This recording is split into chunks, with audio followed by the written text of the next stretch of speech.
Hello and welcome to Voices from L5. Today we have the fantastic Michael Listner on the show talking about the Outer Space Treaty and a few other policy ideas. Voices from L5 is brought to you, as always, by the National Space Society. Go to www.nss.org to find out more. And if you like the show, don't forget to go to www.voicesfroml5 to find out how you can support us a little bit. Please enjoy the show. The act of moving onward means we pass these signposts. One of them was first leaving Earth. The next one is hanging out on the moon. What's next? The planets. Onward to the edge. We're moving onward to the edge. Here we are together. This fragile little world. This fragile little world. Onward to the edge. We're moving onward to the edge. Here we are together. This fragile little world.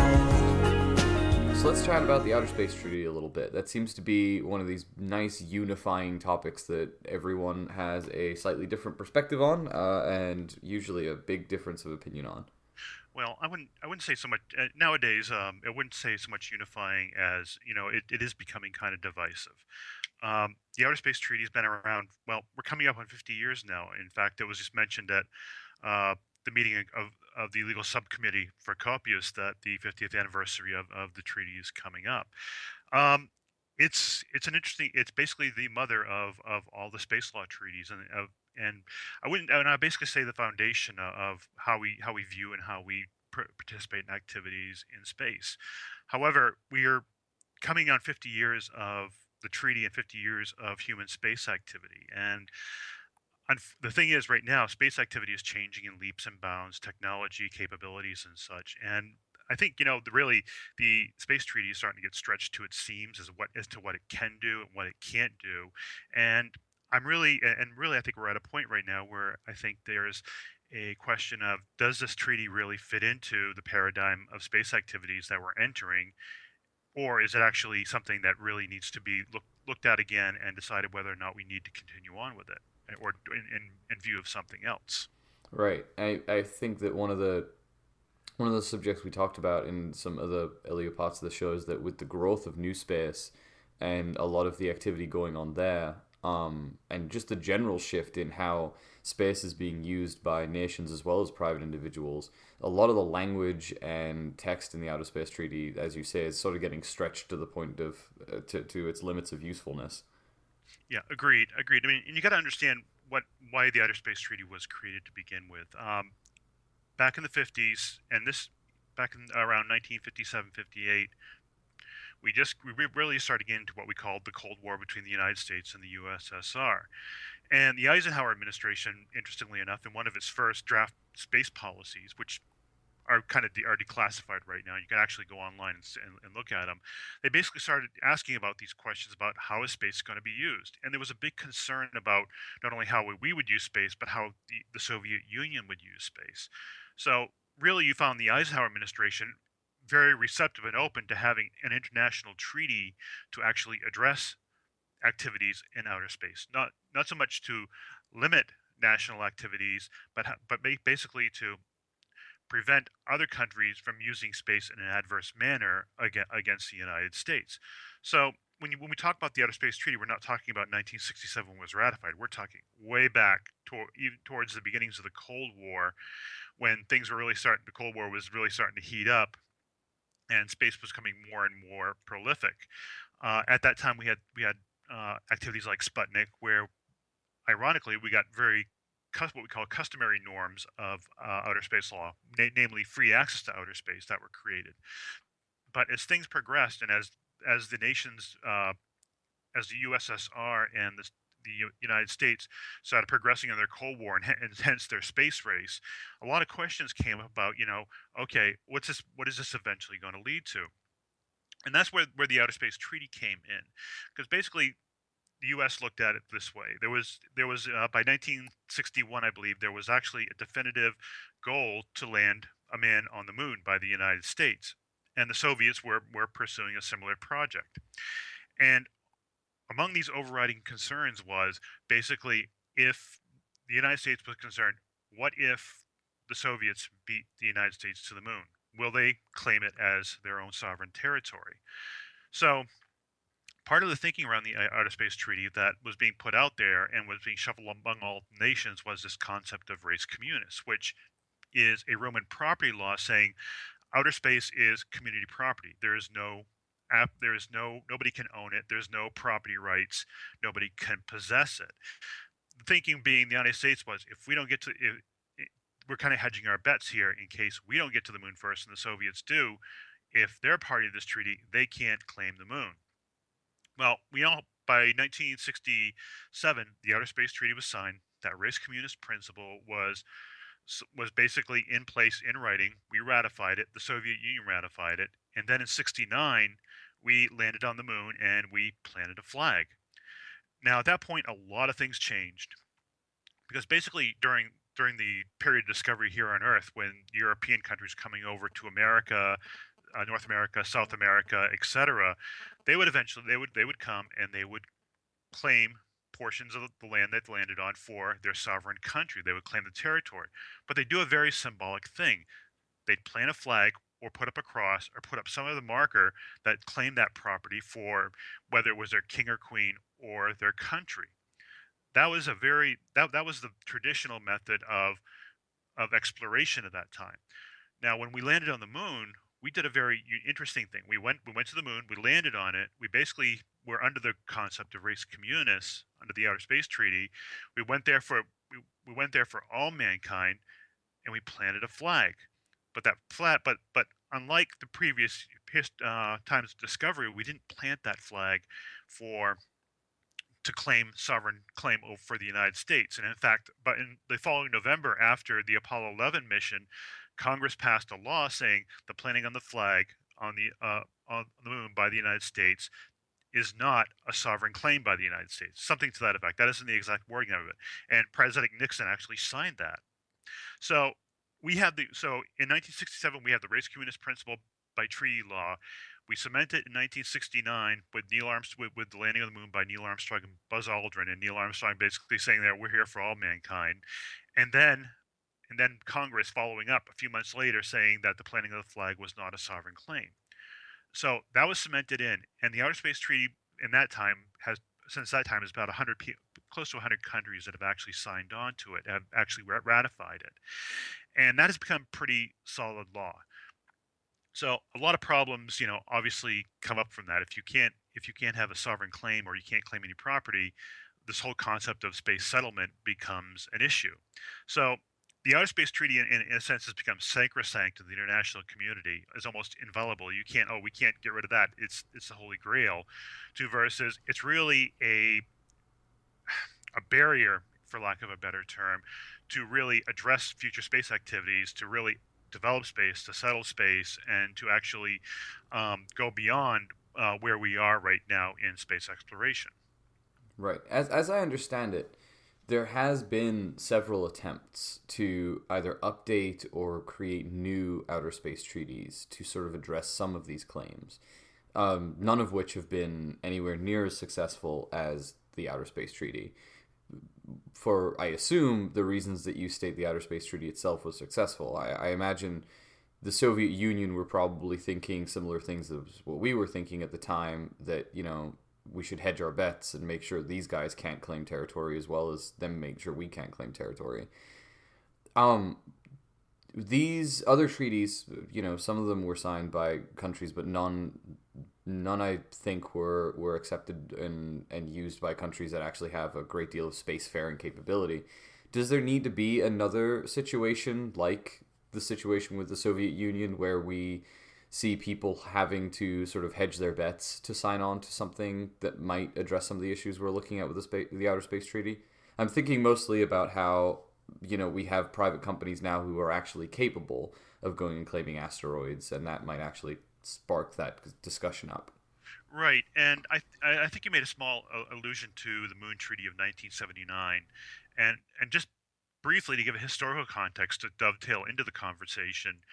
Basically, the Moon Treaty was proposed by Argentina. They basically saw around 1970 or so. They saw the United States going to the moon and collecting these moon rocks, which really and we'll talk about this a little bit later. The specific legal nature of the moon rocks makes it interesting, but they were looking at it as that the United States was going collecting these moon rocks and using these resources on the moon, and and because of that, we needed to really address property rights. But they wanted to do it from the perspective of third world non-space faring nation. And basically that got us into the Moon Treaty, where basically it says, yes, you can property rights are allowed, but it only can be granted by an international consensus or an international regime. That's a similar philosophy is in place with the UN Law of the Sea Treaty, which we are a signatory to, but we haven't ratified. And that's a whole can of worms right there. But basically, dealing with minerals on the seabed.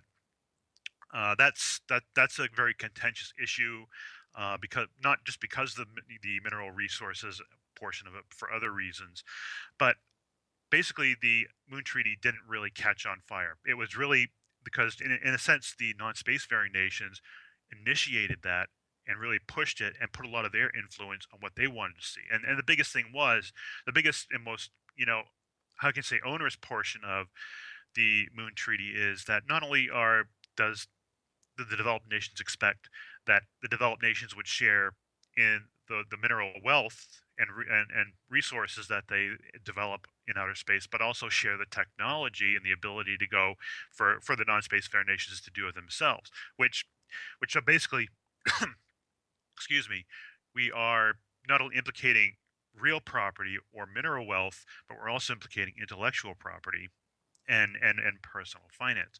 So there's a big conundrum with the Moon Treaty. It does allow for property rights, but the way it's been set up, it's very unpalatable to the developing nations, and hence why it hasn't really been adopted. So I guess dovetailing that into your question, I think right now we're at a point where we have to say, okay, we've been in this treaty for almost 50 years. We've basically followed the race communist principle for this long, and given it all this credibility.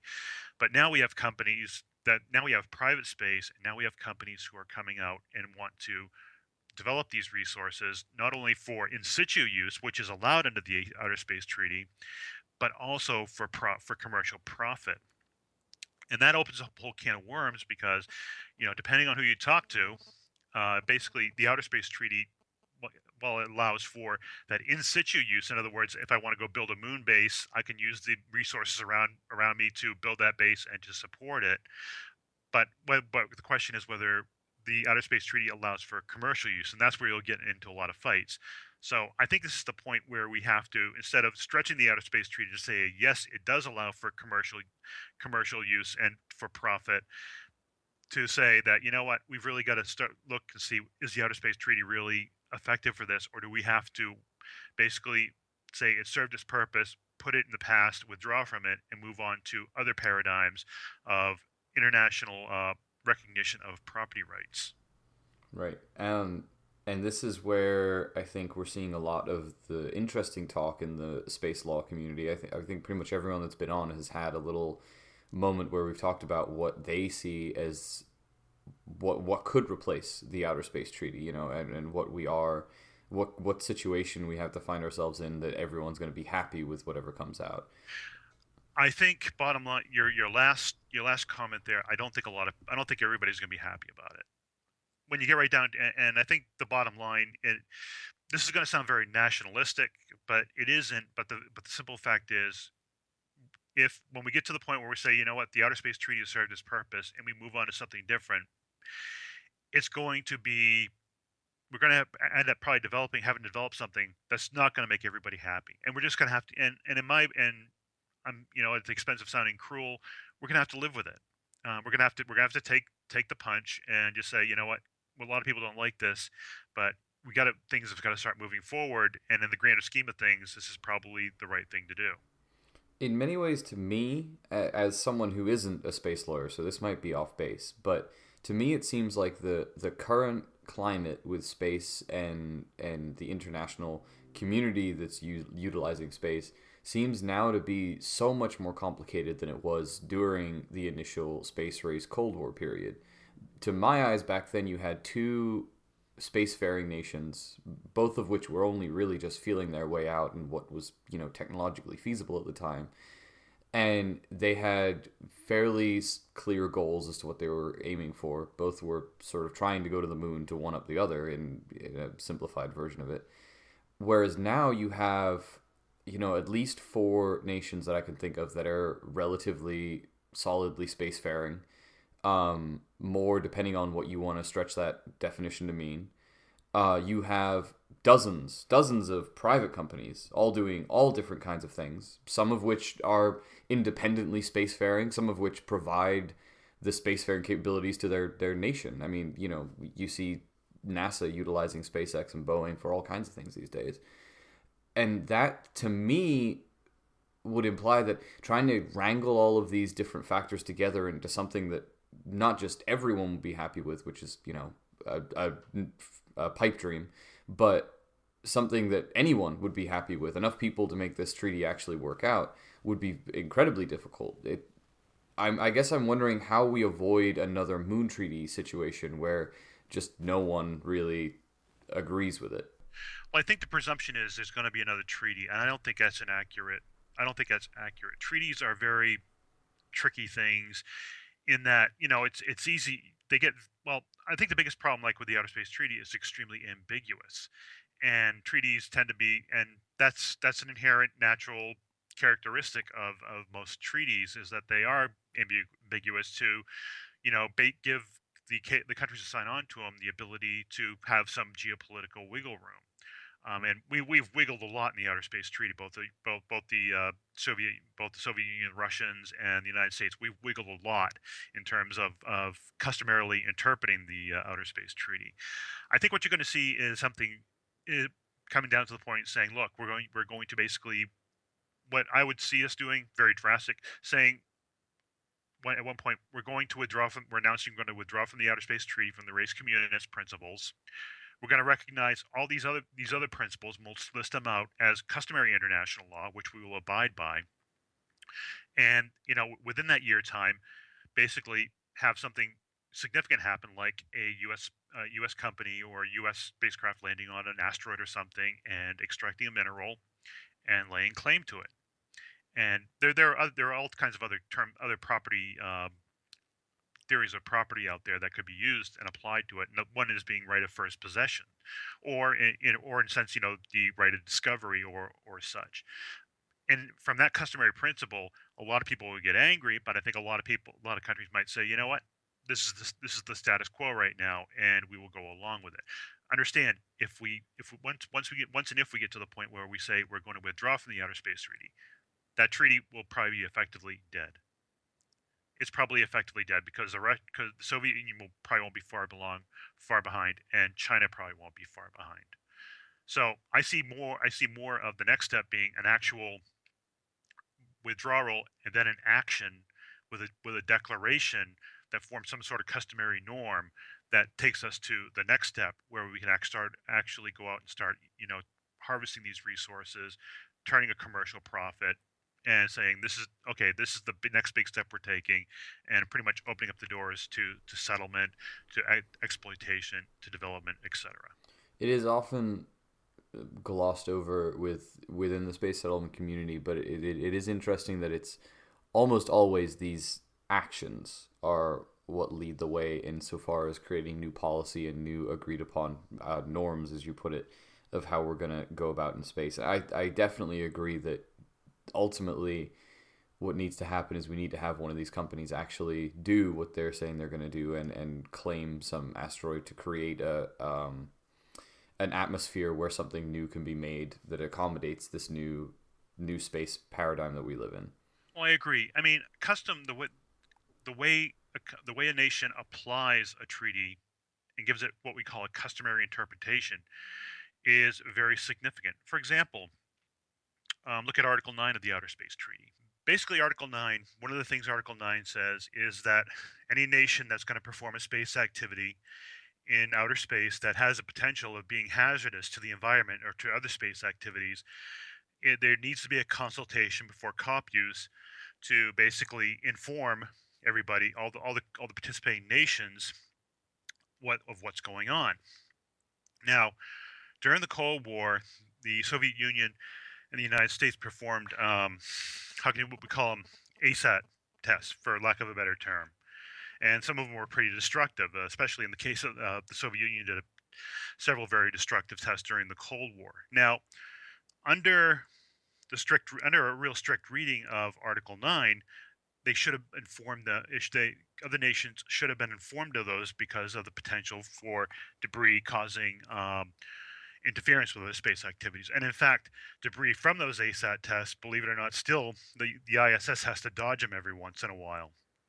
Um, but they never did that, nor did we ever go before Congress to say we're going to do this because of the national security nature of the missions. So in essence, what the in my way I see it, and the way I've really interpreted it, is that the United States and Soviet Union have developed a customary norm that of when you have to invoke Article 9 and when you don't have to invoke Article 9. So that's very subtle. That's very, very subtle.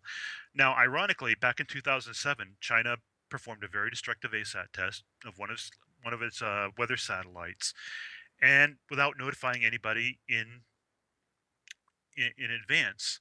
Now, Japan in particular got very mad and very invoked a right under paragraph 3 of Article 9, and basically went there and to Copius and said, "Hey, why did you inform us that you had a legal obligation? Please tell us what's going on." But China came up and basically said, we operated consistent with international law. So my interpretation of that is they looked at what the Soviet Union and the United States did during the Cold War and they basically said they've established the customary norm that we don't have to invoke Article 9, and therefore we don't have to do it either.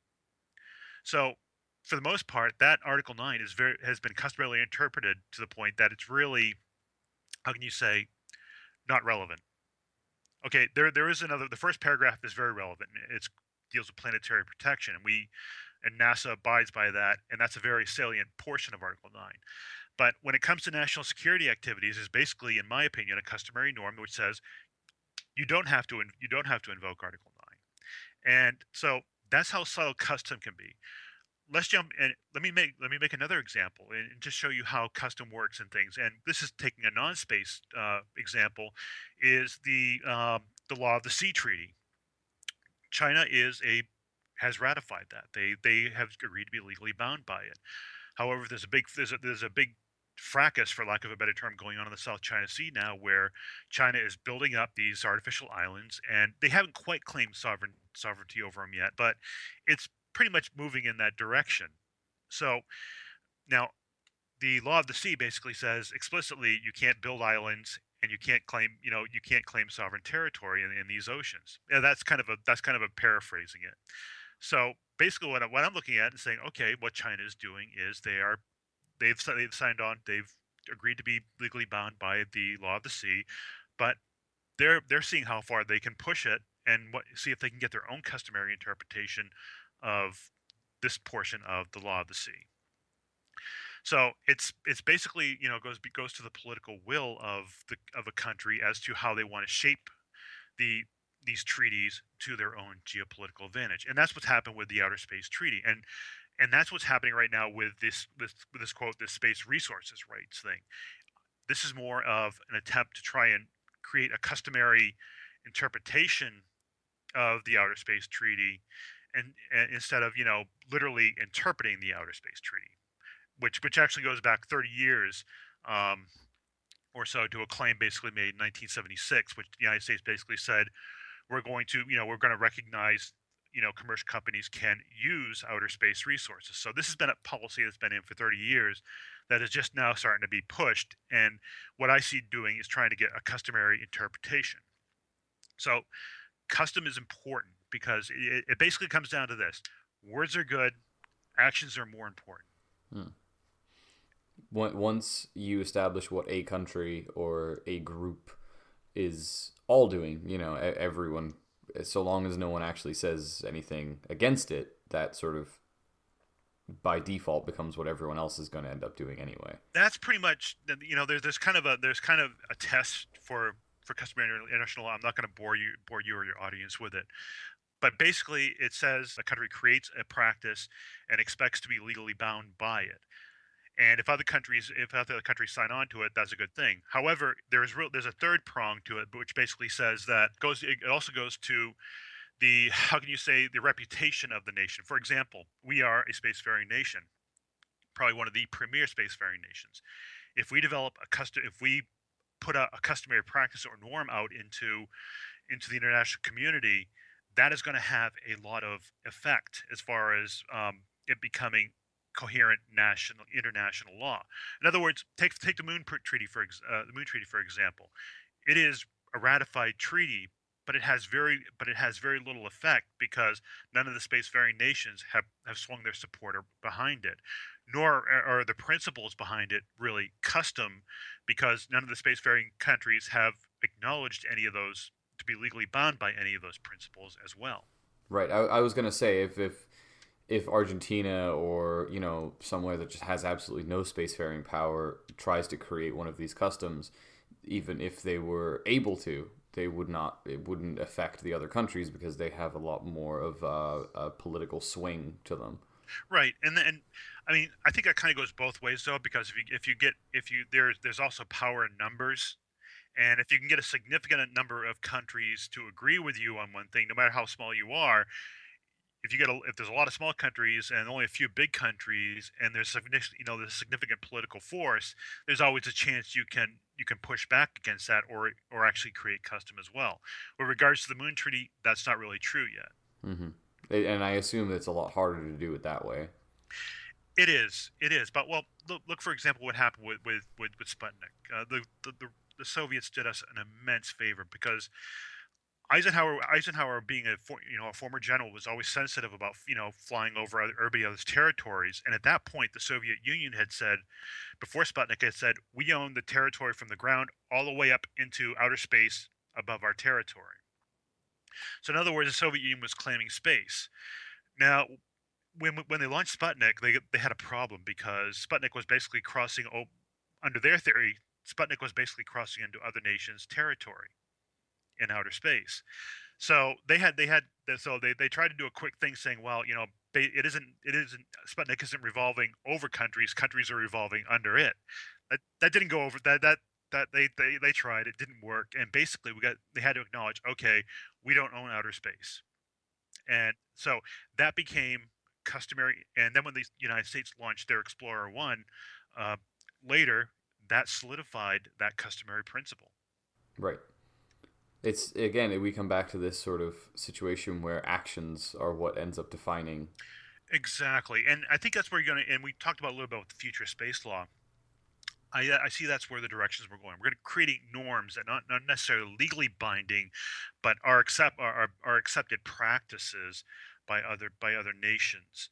And I think a lot of the principles you see in the Outer Space Treaty, minus the res communis principle of no property rights, is basically has a lot of things that could eventually float off into custom, because they're really decent. Some of them are really decent principles, and again, that's something that would have to be looked at by, say, the State Department, and saying, look, are we going to, are these, is this a principle we would be willing to say we will be bound customarily by? That's obviously a decision for somebody at a higher pay grade than I am, as well. But yeah, actions do speak louder than words, and in fact, actions can redefine what words say. So, this is all very fascinating stuff. But before we run out of time, you made a little comment about the moon rocks earlier, and that, as soon as you said it, sent my brain going, and I really want to hear what that's all about. Okay. Bottom line is, look at the Outer Space Treaty as this. Basically, it's couched in. We're familiar with the Antarctic Treaty of 1959. Well, the Outer Space Treaty is really based on that. It's the same res communis principle, and the overriding theme in Antarctica is no appropriation, but scientific research is allowed. Essentially, the Outer Space Treaty is couched in the same way. Now, when NASA went to the moon and collected all those hundreds of pounds of moon rocks through the Apollo missions, basically there was a question: did NASA claim sovereignty? And this is one of the questions the Argentinian government was asking when they brought up the Moon Treaty. And the answer is no. And bottom line is NASA has a policy that none of the moon rocks can be sold for a profit or be owned by a private person. That's again paraphrasing it. Now, in after a few of the moon missions, President Nixon basically told NASA, "I want you to get some specks of moon material together. We're going to put them in these little lucite balls. And we're going to give them these gifts to other countries to show that we're not only that these aren't just the property of the United States in the sense that we these are open to everybody in the world for scientific research. In other words, we're not going to hoard them all to ourselves because that would be inconsistent with the Outer Space Treaty." So one of these went to the country of Honduras. Honduras is a signatory to the Outer Space Treaty. It hasn't ratified it. Signatory meaning it's signed it, it's considering it, but while it's considering it, it's agreed not to do anything contrary to it. In other words, it's agreed it won't when it's considering it, it won't break any of the principles, including the res communis principle. Honduras passed public law basically which says the moon rocks that they receive from the United States as gifts are what we call public use property. Now, public use property is a subset of state property. The government owns it, but it's there for the public use in a very fluid sense. So what happened is eventually this thing got misplaced and ended up in the possession of a U.S. national, and Honduras asked for it back, and the federal court basically it went to court, and basically the actual case was, I believe, United States versus Lucite Ball. In other words, this is what we call an in rem lawsuit to determine the ownership of it. And what the and the court was in a conundrum because basically, since it was Honduran, it was given as a gift to the Honduran government, they had to apply Honduran law here in the United States in a U.S. federal court. So basically, they brought in experts and they discussed it to determine ownership, and they said, and they finally came to the point where they looked at the law and they says, yes, this is said no. Even though the citizen found it or came into possession of it, he can't own it because the moon rock per Honduran law is public use property. Now that is entirely consistent with the Outer Space Treaty. In other words, a lot of people will, and advocates and some space lawyers say, well, the moon rocks are a perfect example, are basically a precedent that we have created. The moon rocks are what we call chattel or personal property. That's wrong, because the NASA policy that they can't be sold or privately owned, and take into account Honduran law, basically makes them what we call public use property. In other words, they're a subset of state property, but they are made available to others for for scientific examination or for museums or such, but they can't be privately owned. Consider, and I don't want to take much time, but just consider. Here's a very vague analogy. The Outer Space Treaty is almost like the national park system. We're all familiar with that. And basically, we have these large tracts of wilderness that the federal government owns. Now, in case like we'll take Yellowstone Park for example. You can go to Yellowstone Park for a small fee. You can stay there. You can camp. You can actually occupy space within the park for a certain amount of time. But over a certain amount of time, you can't stay for more like 30 days at a time. And you can also use resources such as wood, the water, and stuff like that to start fires. But you can't appropriate anything for personal use. You can't appropriate any resources and resell it. And you can't and there are other prohibitions for commercial activities. In other words, you can't convert anything into real chattel property or personal property. That's kind of what, and that's a real rough analogy of what the Outer Space Treaty and the Apollo lunar samples are. They're public use property under the res communis principle, and because of that, they really aren't available for personal consumption to produce profit. You can under the Outer Space Treaty, you can occupy space on an extraterrestrial surface. You can use the resources to support that base. But when you start talking about commercial use and property and profit, that's a whole different ball of wax. And this is kind of where I run into problems with this new U.S. resource law. Okay. How? Sorry about that. How so? How do they conflict? How do they conflict? I think bottom line is the new law. You're talking about the resource law. I think use is a very they're using the term use. They're expanding the definition of the term use beyond what it is actually recognized to be. I looked at the law, and I have a pretty good idea what it creates. I won't tell you over here what it creates because actually that's what people pay me for my legal opinion on it. But I look at it and I'm saying, the way the law is written, it creates it actually contradicts Article 2 of the Outer Space Treaty. In other words, it's basically appropriation. It just doesn't mesh with that. It doesn't mesh with the use that they're talking about. If they were talking about, say for example, Bigelow wants to create a habitat on the moon. Uh, Actually, the way the Outer Space Treaty is written, they can do that. They can occupy it. They can use the in situ resources to build and support their base. But when it comes to actually turning profits from the minerals and such, that's something that's outside of the scope of that race communist doctrine. Hence, we get back to the problem: is the Outer Space Treaty? The Outer Space Treaty isn't the vehicle to expand commercial space activities. So really, I think it's time to start looking at a new paradigm or new rules to actually accommodate that. It's fascinating to me always to think that this is why space law is such a fantastic subject, because when we start talking about, the moon rocks, we end up taking on all this other stuff, and the implications of it are so widespread and varied and interesting. It's just a fantastic place to just delve into for a while. Well, it is, and it's not it doesn't have the sex appeal of basically, or the appeal of, if we need to be correct here, about of rockets and But I tell people, look, the rocket part of it's fine, and the exploration part of it is a lot of fun too. But between people pushing the button and launching the rocket, there's a lot of legal stuff in the interim that is supporting that. And not everybody wants to be a space lawyer.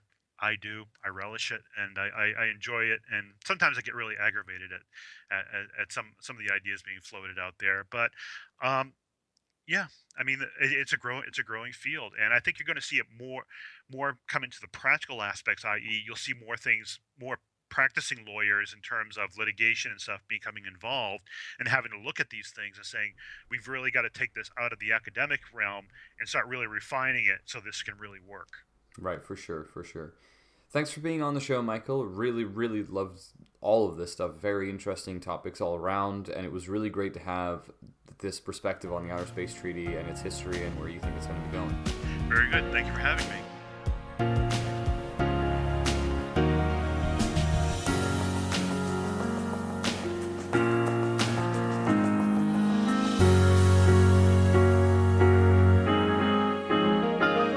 Hey folks, thanks for listening. I hope you guys really enjoyed the show. If you did, don't forget to let everyone else know by voting us 5 or giving us a thumbs up or leaving a review or however it is you do that, wherever it is you listen to it. If you really like us, don't forget to follow us on Facebook or Voices from L5 on there, or on Twitter at Voices from L5. Big thank you to Symphony of Science for letting us use their music, and a huge shout out to Nick Lacrome, our $10 Patreon. Hey, if you guys want to support us, make sure we get amazing guests and fantastic equipment and be able to make the best show we can, go to www.voicesfroml5.com to find out more. Lastly, huge thank you to the NSS for supporting us. We are still a NSS project, and it's been great. Thank you guys. Don't forget to go to www.nss.org to find out how to become a member of the biggest private citizen space settlement group in the world. Thanks.